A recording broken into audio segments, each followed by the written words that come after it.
बे समाव दंफैयो उदालगुरि जिल्लानि सिङाव थानाय नैबे माजबाद समष्टि जि समष्टि बेखौ जों मिथिनो मोनो जोंनि मानगोनां MLA सरन बर' बिनि कनस्टिटुवेन्सिनि आन्दाराव दिनै आसामनि स्टेटनि गेजेराव 7 रेंक मोननो हानाय बिकास ज्योति सौरिया होननाय दिनै जों नुनो मोन्दों बेयावहाय सारा फैनानै बेयावहाय नैबे बिथांनो बिनि जिखिनि बिनि खस्थ'नि फिथाइ दिनै बे मोननो हानानै दिनै बियो 7 रेंक मोनदों अल अभार दि आसाम स्टेटनि गेजेराव दिनै बिथांनो बियो 50,000 मान बावनाय जादों आरो बेजों लोगोसे गोबां बिदिनो सारा एजुकेसननि थाखाय बिदिनो गोबां अनसुंथाइ होयो फै जों आबुंनि मिथिलानि बे साननिफ्राय जोङो रौता बाखि आरो लोगोसे माजबाद बाखि हिसाबै आरो लोगोसे आङो बिनिनो MLA हिसाबै जों अत्यन्त गोजोनदों खोब खुसि जादों बेखायनो आरो जोङो गौरबबो अनुभब जादों दा बे हिसाबै जों दिनै लोगो लोगो ओंखायनो दिनै जोंहा बिकास ज्योति सौरिया जिहेतु 7 पजिशन मोननो हाबाय लोगो लोगो जों दिनै बेवहाय फैदों फैनानै बिकास ज्योति सौरिया बिथांनि बिमा बिफा गासिबनोबो जों दिनै मान बावदों आरो जोङो बिथांमोननो जोङो धन्यबादबो जासिदों साबायखर बावदों मानो होनबा बिथांमोननि नाजानायावनो जिहेतु बिथांमोननि मोजां रिजाल्टजों लोगोसे जोंनि थाखाय मोनसे माने मोजां नाम लानानै फैबाय बेनि थाखाय जों बिथांमोनखौ साबायखरबो बावदों दा ओमफ्राय जोंहा मोनसे हाबाफारि जों लाबावदों बे जाबाय आङो दिनै बिकास ज्योति सौरियाखौ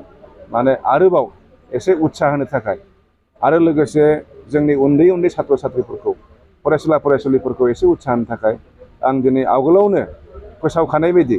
आङो 50,000 रांनि मोनसे आंनि बेक्तिगत फान्डनिफ्राय आङो मा होनो मोनसे चेक आङो बिकास ज्योति सौरियानो होदों आरो बे होनाया जाहैबाय आं MLA जेब्ला जादोंमोन 2016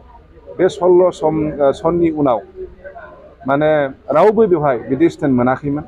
आरो बिनिफ्राय बिनि सिगाङावबो रावबो बिदि स्टेन्ड लानो हायाखैमोन मेट्रिक बा हायार सेकेन्डारियाव खिन्थु जोंनि उदालगुरि जिल्लायाव मालाबा मालाबा टंला मालाबा उदालगुरि बेफोराव मोनोमोन आरो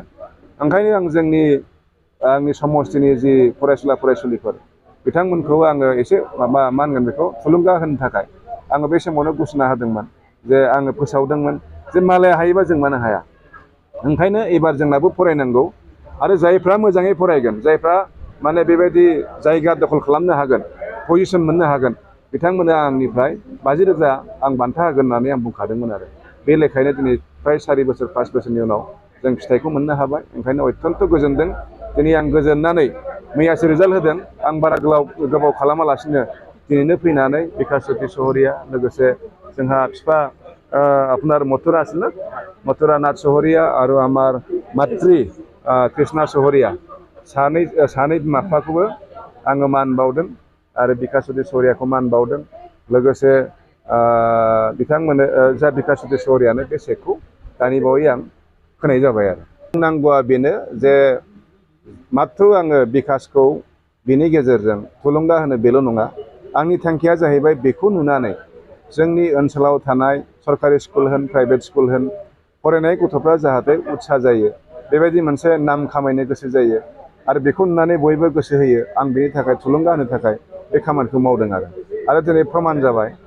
जों ओंखायनो मालाबाबो साननाङा जे जोंनि बे गोग्लैसोनाय ओनसोलाव फरायनायाव दुरबल जों मालाबाबो साननाङा जोंबो हायो जोंहा बयहाबो टेलेन्ट दङ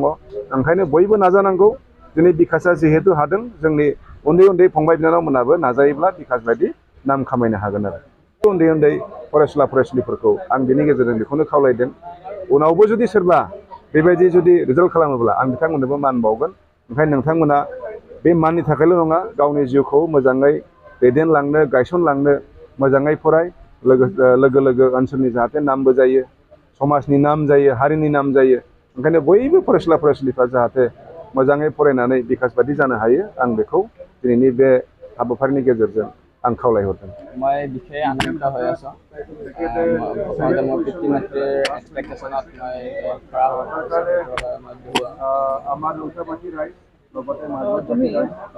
মই ছাৰক অশেষ ধন্যবাদ জনাইছোঁ এই সাহায্য প্ৰদান কৰাৰ বাবে আৰু লগতে মই গোটেই মাছবাদ সমষ্টিৰ লোকক অশেষ ধন্যবাদ জনাইছোঁ এই সাহায্য প্ৰদান নৱপ্ৰজন্মক মই এইটোৱে উদাহৰণ দিম এইটোৱে এডভাইচ দিম যে তেওঁলোকে যাতে নিজৰ দেশখনৰ বাবে ছাৰ্ভিচ দিয়ে তেওঁলোকে এতিয়া এখন দেশৰ গঢ়ি তোলা দায়িত্ব তেওঁলোকৰ, নতুনকৈ উঠি অহা প্ৰজন্ম তেওঁলোকৰ দায়িত্ব তেওঁলোকে যাতে পালন কৰে। মই ছাৰ বাইদেউহঁতে যেনেকৈ পঢ়িব কৈছিল মই সেনেকৈ পঢ়িছিলোঁ। আমাৰ বিশেষকৈ দিলীপ কুমাৰ বৰা ছাৰে তেওঁ মোক বহুত সহায় কৰিলে। তেওঁ মোক যেনেদৰে পঢ়িব ক'লে মই সেইদৰে তেওঁৰ আশাৰে পালন কৰিলোঁ, আৰু তেওঁৰ বলতে চাগে মই এই পদ লাভ কৰিবলৈ সক্ষম হৈছোঁ। মই তেওঁলোকক এটাই কওঁ যে তেওঁলোকে যাতে নিজৰ পঢ়া পাতিখিনি ডিচিপ্লিনত লৈ যায়, কনচিষ্টেঞ্চি মেইনটেইন কৰে। ৰেগুলাৰ ষ্টাডিজটো বহুত ইম্পৰ্টেণ্ট হয়। এদিনো যদি গেপ পৰি যায় তেনেহ'লে সেই গেপটো বহুত ডাঙৰ গেপলৈ পৰিণত হয় পিছৰ ফালে। চ' মই তেওঁলোকক এটাই ক'ম যাতে তেওঁলোকে ডিচিপ্লিনত কনচিষ্টেঞ্চিটো মেইনটেইন কৰে। তেওঁলোকে গোটেই অঞ্চলটোৰে এটা সুনাম আনিছে,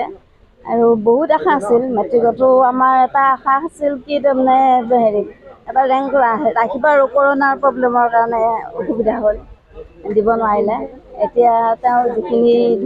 এতিয়া আগবঢ়াইছে আমাৰ কাৰণে বহুত এটা আশা সপোন, আৰু সেয়ে ৰাইজৰ কাৰণেও সপোন, আৰু যিটো উঠি অহা প্ৰজন্ম তাৰ কাৰণেও এটা ভৱিষ্যত আগুৱাই অহাৰ এটা উজ্জ্বল ভৱিষ্যতৰ এটা সপোন তেওঁ দেখুৱাই থৈ গৈছে।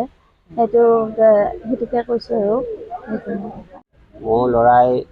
যিটো ফলাফল কৰিলে, এই ফলাফলত আমি অত্যন্ত সুখী। লগতে আমাৰ এই ৰৌতাৰ নিচিনা পিছপৰা অঞ্চলত এনেকুৱা এটা ৰিজাল্ট কৰাৰ কাৰণে আমি সমগ্ৰ ৰৌতাৰবাসী আজি গৌৰৱ অনুভৱ কৰিছোঁ। লগতে আমি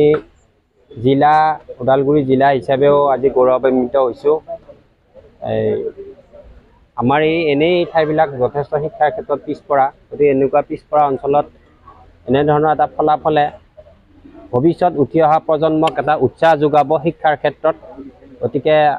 মোৰ ল'ৰাটোৱে এইখিনিৰ ক্ষেত্ৰত এটা